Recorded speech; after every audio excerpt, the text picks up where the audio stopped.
Temos mais uma vez formada uma rede com a Rádio Bandeirantes de Porto Alegre, o Jornal Gente da Rádio Bandeirantes de São Paulo, o Jornal Gente da Rádio Bandeirantes de Porto Alegre estão unidos aqui para que nós possamos conversar um pouco sobre as eleições estaduais em São Paulo, para os amigos gaúchos terem conhecimento do que está acontecendo por aqui e termos informações dos nossos colegas, companheiros que estão ao vivo na Rádio Bandeirantes de Porto Alegre, comandados pelo Osíris Marins. Aqui comigo, a Thaís Freitas e a Sônia Blota. Tudo bem, Osíris? Bom dia, Pedro Campos. Bom dia, Thaís. Sônia também. Estamos aqui, eu, Guilherme Macalossi e o Sérgio Stock, né? E justamente para conversar sobre eleições. Temperatura agora aqui em Porto Alegre, 20 graus, com céu claro na capital dos gaúchos, como eu gosto de dizer aqui, céu de brigadeiro em Porto Alegre. Porto Alegre que ontem teve uma nota divulgada pelo Partido dos Trabalhadores de apoio crítico a Eduardo Leite do PSDB. Aqui nesse segundo turno, vocês aí tiveram uma nota do PSDB problema nesse julgamento Lula, e que nas próximas horas menos conectadas. O Guilherme está aqui, ontem entrevistou uma das lideranças do PT, né, Guilherme? Sim, ontem nós conversamos com o Edgar Preto, que foi o candidato do PT o governo do estado, acabou ficando de fora por muito pouco. E ontem houve a publicação de uma nota oficial do partido com apoio crítico a Eduardo Leite. Era uma nota que já havia sendo aguardada há muito tempo e foi publicada. O ex-candidato PT, na entrevista no Bastidores do Poder, disse que gostaria de um ato de reciprocidade de Eduardo Leite, o que me parece que vai ser difícil de acontecer. O desafio do Eduardo é buscar esses 27% de Edgar Preto neste segundo turno, numa eleição apertadíssima aqui entre Onyx Lorenzoni, ex-ministro da Justiça de Bolsonaro, ex-ministro de Bolsonaro em várias pastas, e Eduardo Leite, governador que se afastou para disputar a presidência, mas acabou disputando mesmo a recondução aqui ao governo do estado. Sérgio Stock. O ex-governador Eduardo Leite, candidato agora à reeleição, ele, desde o primeiro mandato, teve uma proximidade com todos os partidos. Sempre priorizou o diálogo, esteve com as correntes mais à esquerda, embora ele se posicione como alguém de centro. E, inclusive, quando houve a discussão sobre a alíquota do ICMS, ainda lá atrás, quando era de 30%, para começar a haver uma redução do ICMS sobre gasolina, combustíveis, de um modo geral, energia elétrica e comunicações, foi justamente o PT, o Partido dos Trabalhadores, que trouxe uma solução para renovar aquelas alíquotas em 30% por apenas um ano. E ali houve já uma aproximação.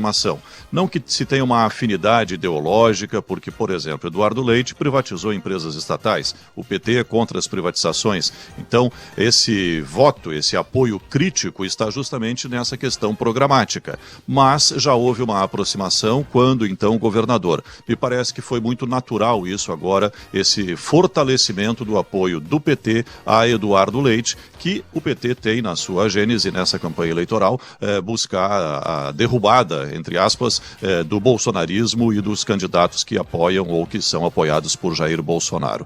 Então me parece que se desenha aí, Osíris, sim, uma busca pelos 1.700.000 votos que teve Edgar Preto no primeiro turno. Mais concentrados em Porto Alegre e região metropolitana, em uma ou outra cidades do interior. Thaís e Pedro. Olha, aqui em São Paulo, céu azul, tempo aberto, sol agora, temperatura também na casa dos 20 graus. E em São Paulo, na corrida para o governo do estado de São Paulo, não há um fato novo tão importante nos últimos dias, porque a declaração de apoio de Rodrigo Garcia, atual governador de São Paulo, e que ficou em terceiro na eleição no primeiro turno, veio logo no dia seguinte. Não teve esse termo de apoio crítico, nada disso. Ele disse que declarava apoio irrestrito à candidatura de Tarcísio de Freitas, que é o candidato do presidente Jair Bolsonaro, ao governo do estado de São Paulo. No primeiro turno, Tarcísio teve 42% dos votos, Haddad 35% e Rodrigo Garcia 18% dos votos. Um percentual também aqui capaz de mexer no tabuleiro da eleição. O que a gente observa para os ouvintes da Rádio Bandeirantes em São Paulo, em Porto Alegre, em todo o Brasil e no mundo agora conosco, é o seguinte: a campanha estadual em São Paulo, muito destinada no seu horário gratuito eleitoral à campanha federal, ou seja, os candidatos têm aproveitado esse momento para divulgar os seus candidatos à presidência, com foco no eleitorado de São Paulo, o maior colégio eleitoral do Brasil, e do Sudeste, já que a estratégia de ambos, tanto de Lula e de Bolsonaro, é ter em São Paulo um desempenho melhor do que eles tiveram no primeiro turno. Então, a campanha aqui está muito focada nisso. Ontem, o candidato Tarcísio de Freitas, do Republicanos, esteve aqui no estúdio da Rádio Bandeirantes, foi sabatinado pela nossa bancada, falou de propostas, possibilidade de redução do ICMS, possibilidade de revisão de contratos com as operadoras das rodovias. Enfim, é nesse pé que está agora aqui a campanha no estado de São Paulo. Tarcísio saiu na frente no primeiro turno, tem um apoio relevante que é do governador Rodrigo Garcia, que ficou em terceiro lugar. Fernando Haddad, do PT, aposta suas fichas na identificação da campanha dele com a campanha de Lula. Sim. Existe uma lei maior aí no Rio Grande do Sul que é não reeleger governador, né, Osíris? E parece que, ainda que o Eduardo Leite tenha saído, né, se descompatibilizado, porque não sabia o que ia fazer da sua vida política, depois aceitou concorrer novamente pelo governo do estado. É difícil reeleger governador aí no Rio Grande do Sul, hein, Osíris? Não tem esta marca na nossa tradição aqui. Eduardo Leite saiu, será, em tese, reconduzido, né? Não seria uma reeleição, vamos dizer assim, na pura acepção da palavra, porque ele ficou quase que um ano fora, disputou a presidência da República. Mas agora a reta final aqui, Pedro, Sônia e Thaís, é extremamente acirrado. Os debates têm sido muito intensos. Esta semana são 5 dias agora de 4 debates em empresas de comunicação, em jornais, em instituições, desde a última semana. O enfrentamento é direto entre os dois, por vezes no fio da navalha, em condições assim muito severas de debate político, não é, Macalossi? Sim, inclusive nós vemos a divisão dos partidos políticos que orbitam os dois principais candidatos. No caso, um dos partidos que firmou posição dupla, o PP, é muito forte no interior do Rio Grande do Sul. Progressistas, né? Acabou se dividindo. Parte do PP foi com o Onyx Lorenzoni, mas uma parte importante foi com o Eduardo Leite. Por quê? Porque o PP compôs governo com o Eduardo Leite. Teve cargos importantes dentro da estrutura, inclusive na Assembleia Legislativa, com a liderança do governo, na frente de pautas que são criticadas hoje por Onyx Lorenzoni.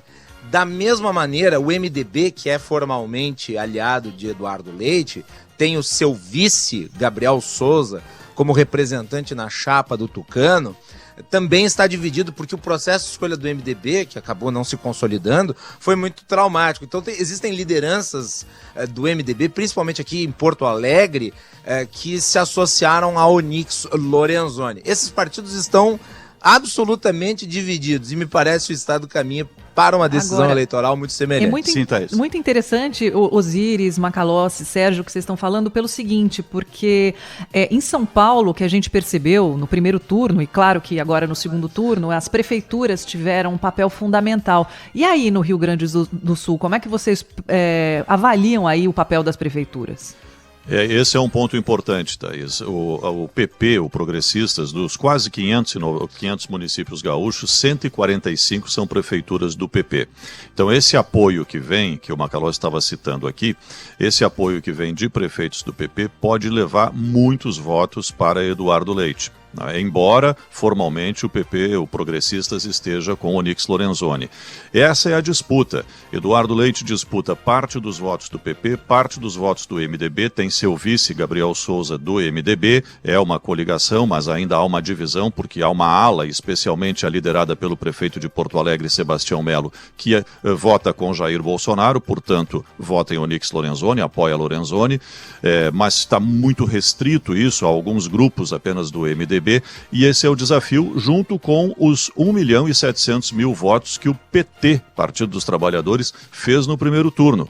Eduardo Leite atrair esses votos todos. Se realmente esses votos vierem para Eduardo Leite, ele tem grande chance até de quebrar essa tradição de não haver uma reeleição ou uma recondução de alguém que já foi governador do estado. O desafio é esse, é buscar esses votos, sejam eles críticos ou não, voto é voto, né? Não importa o modelo do voto, o tipo do voto. O importante é botar o número na urna lá e confirmar. Essa história de voto crítico é das maiores falácias da política, não é, meus amigos? Isso aí não existe. Como é que na hora de registrar bravo, você coloca um asterisco ali dizendo que seu voto é crítico. Tampa Vai, o nariz, pronto. vai votar e vai não é? xingar a urna, Coração, né? Não dá. Agora, os três principais partidos consolidados no Rio Grande do Sul, no interior, que são MDB, PDT e PP, não tiveram boas votações. O MDB não tem candidato, é aliado de Eduardo Leite, portanto não apresentou candidato, não conseguiu construir uma candidatura própria. E tem uma enorme tradição, inclusive, de governadores no estado. O PP fez 5% dos votos, com toda essa estrutura no interior. E o PDT acho que fez 1%, tendo também uma enorme estrutura no interior. O nome dos candidatos, apesar de toda essa estrutura, me parece estar valendo mais nesse momento aqui. Osíris, daqui a pouquinho a gente vai ter o Lucas Josino aqui na nossa programação para São Paulo falando sobre uma decisão importante da prefeitura, que é liberar o ônibus no dia da eleição, gratuidade nos ônibus, nos coletivos aqui, para as pessoas irem votar. Isso já aconteceu no primeiro turno aí em Porto Alegre? Tem essa discussão por aí? Como é que está essa questão da gratuidade no transporte no dia do segundo turno, hein?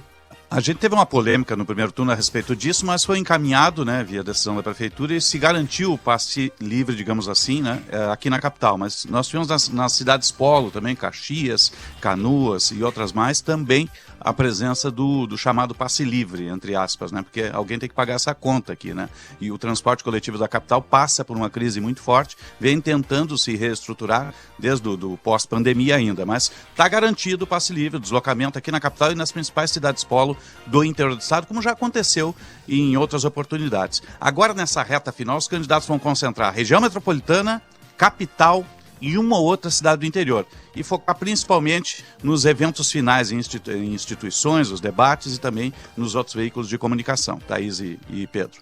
É isso aí. Conexão com os nossos amigos do Jornal Gente da Rádio Bandeirantes de Porto Alegre, hein? Sempre bem-vindos por aqui para trazer informação, debater conosco. Um abraço para todos vocês aí, Osíris. Até a próxima. Abraço, até a próxima. Um abraço para todos vocês aí. Vocês. Tá? 9